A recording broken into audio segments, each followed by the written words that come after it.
کہیں ایسا ہے کہ جو تعلیم کو عام کرنے کی کوشش کر رہے ہیں، کہیں بچوں کی شادیاں کروائی جا رہی ہیں، یہ سب بھی اچھے ہی کام ہیں۔ لیکن آیت مبارکہ جو ہمیں کانسیپٹ دے رہی ہے وہ یہ کہ جو انسان معروف کا کام کرے گا تو گویا کہ ہر طرح کی معروف اس کے اندر آ جاتی ہے۔ جب آپ نے معروف کو لوگوں تک پہنچانا ہے تو ظاہری بات ہے اس میں لوگوں کی معاشی مسائل، معاشرتی مسائل، مالی مسائل بھی، گھریلو مسائل بھی، ایون یہ کہ آپ کی روحانیت کے مسائل بھی، ہر طرح کا معروف جو ہے وہ ہمیں لوگوں تک پہنچانا ہے۔ تو قرآن جب ہمیں کانسیپٹ دیتا ہے تو وہ بہت براڈ دیتا ہے، بہت وسیع انداز سے دیتا ہے کہ تم نے ہر طرح کی خیر کو لوگوں تک پہنچانا ہے۔ لہٰذا ہمیں بھی اپنے آپ کو کسی خاص کام کے ساتھ جو ہے وہ باؤنڈ نہیں کر لینا چاہیے، بلکہ یہاں پہ کہا گیا کہ یہ امت ہے ہی ایسی کہ یہ ہر طرح کی خیر جو ہے، جو بھی اس سے ہو سکے گا، یہ دوسروں تک پہنچائے گی۔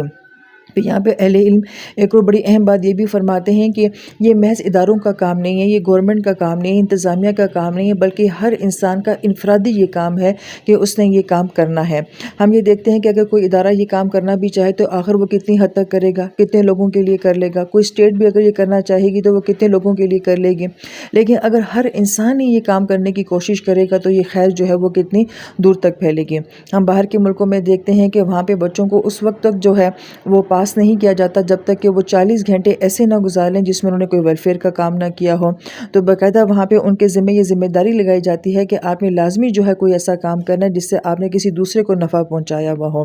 اور جبکہ ہمارا قرآن ہمیں شروع سے یہ سوچ دیتا ہے کہ ہر انسان جو ہے وہ صرف اپنی انفرادی سطح کے اوپر اپنی زندگی کو نہ سوچے، بلکہ وہ اپنی زندگی کو ایسا بنائے کہ اس کی ذات سے کوئی نہ کوئی خیر اور کوئی نہ کوئی معروف جو ہے وہ دوسرے لوگوں کی طرف جا رہی ہو۔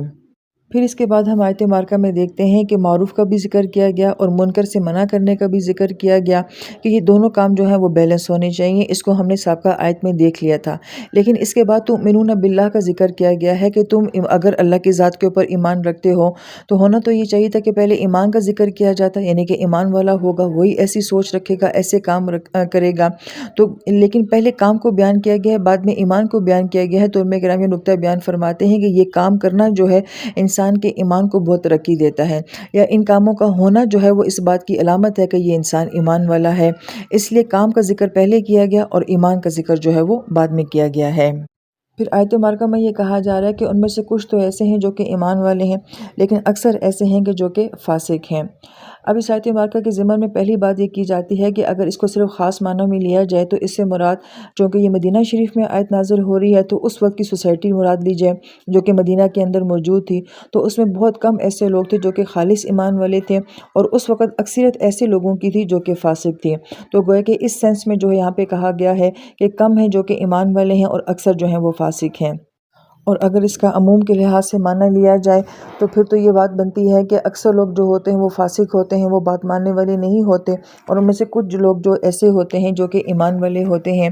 تو پھر اس میں جو بڑی اہم بات علماء کرام فرماتے ہیں وہ یہ کہ یہ فیصلہ ہم کیسے کر سکتے ہیں کہ جس کو میں دعوت دے رہی ہوں یہ اکثر فاسقین میں سے ہے یا ان چند خاص ایمان والوں میں سے ہے۔ لہٰذا اللہ تعالیٰ کا یہ فیصلہ ہے، اللہ تعالیٰ تو یہ بات فرما سکتے ہیں لیکن ہم کسی کو جج نہیں کر سکتے۔ لہٰذا ہم جب کسی کو دعوت دیتے ہیں تو ہم یہ سمجھ کے دعوت دیتے ہیں یہ المومنون میں سے ہوگا اور یہ خاص لوگوں میں سے ہی ہوگا۔ پھر اس کے بعد ایک اور بڑی پیاری بات کہ جب المومنون کی بات بھی کی گئی ہے تو الف لام کے ساتھ کی گئی ہے کہ یہ جو چند لوگ ہوتے ہیں یہ اتنے پیارے ایمان والے ہوتے ہیں، ان کے دل اتنے خوبصورت ہوتے ہیں، ان کی شخصیتیں اتنی پیاری ہوتی ہیں، ان کی فطرتیں اتنی سلیم ہوتی ہیں کہ جب ان تک دین کی بات پہنچتی ہے تو یہ فوراً دین کی بات کو قبول کر لیتے ہیں۔ اب اکثر فاسقین میں سے ہم نے ان چند خاص المومنون کو جو ہے وہ تلاش کرنا ہوتا ہے۔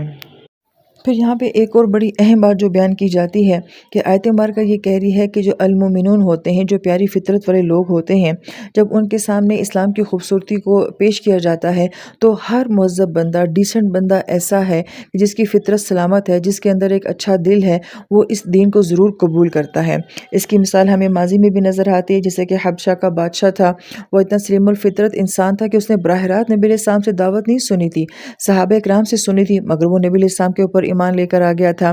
لہٰذا دوسرے مذاہب میں بھی بہت سارے لوگ ایسے ہیں کہ جو اپنے مذہب پہ عمل کرتے ہوئے بہت اچھی سوچ والے، بہت اچھے اعمال والے، بہت اچھی عبادات والے ہوتے ہیں، اور جب ان کے سامنے دین کو صحیح طریقے سے پیش کیا جاتا ہے تو گویا کہ وہ اسلام میں آ کے بھی بہت خوبصورت ہو جاتے ہیں۔ یہاں پہ جو اہم بات سمجھانے والی ہے وہ یہ کہ یہ اسلام دین جو ہے یہ اتنا عین فطرت کے مطابق دین ہے کہ کوئی بھی مہذب بندہ ہوگا، ڈیسنٹ بندہ ہوگا، وہ اس کو ضرور قبول کرے گا۔ اب اگر کوئی قبول نہیں کر رہا تو پھر دو ہی وجوہات ہو سکتی ہیں۔ ایک وجہ یہ ہے یا تو سامنے والے کی فطرت جو ہے وہ مسخ ہو چکی ہے، اس کی فطرت اندر سے مر چکی ہے، لہٰذا وہ دین اسلام کی خوبصورتی کو پہچان ہی نہیں پا رہا، یا پھر یہ ہے کہ اس کے سامنے جس طرح سے دین کو پیش کیا جا رہا ہے وہ مؤثر انداز نہیں ہے، کہ اگر دین کو مؤثر انداز سے سامنے والے کے سامنے پیش نہ کیا جائے، کہ وہ اس کو اپیل نہ کرے، تو پھر اس میں دین پیش کرنے والے کا قصور ہے۔ یہی وجہ ہے کہ سامنے والا قبول نہیں کر رہا۔ لہٰذا یہ دونوں پوائنٹ جو ہیں وہ بہت ہی ضروری ہیں۔ سامنے والا اگر خوبصورت انسان ہے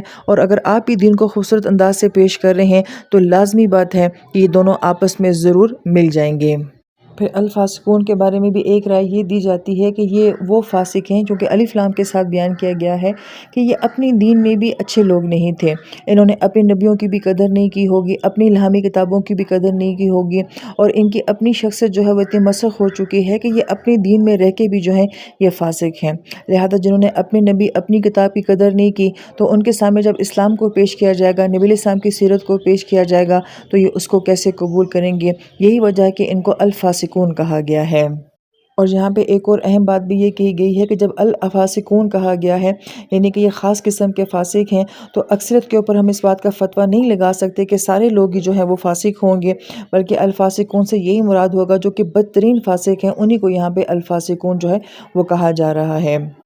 لہٰذا اگر دین کا کام کرنے والا یہ سوچے گا کہ سارے فاسق ہیں تو ظاہری بات ہے پھر وہ دین کی دعوت نہیں دے سکے گا۔ لہٰذا ہماری سوچ یہی ہونی چاہیے کہ سامنے والا المومنون ہے، ہم نے اس کو مومن سمجھ کے ہی دعوت دینی ہے۔ تو اللہ تعالیٰ سے دعا ہے کہ یہ دعوت دینے کا کام جو ہے یہ ایک حکمت والا کام ہے کہ ہم نے کس طرح سے اپنے دین کو دوسرے کے سامنے جو ہے وہ پیش کرنا ہے کہ سامنے والا بھی اس کو قبول کرنے کے لیے جو ہے وہ راضی ہو جائے۔ تو اللہ تعالیٰ سے دعا ہے کہ اللہ تعالیٰ اس کام کو ہمیں خوبصورتی کے ساتھ اور حکمت کے ساتھ کرنے کی توفیق نصیب فرمائے۔ آمین یا رب العالمین۔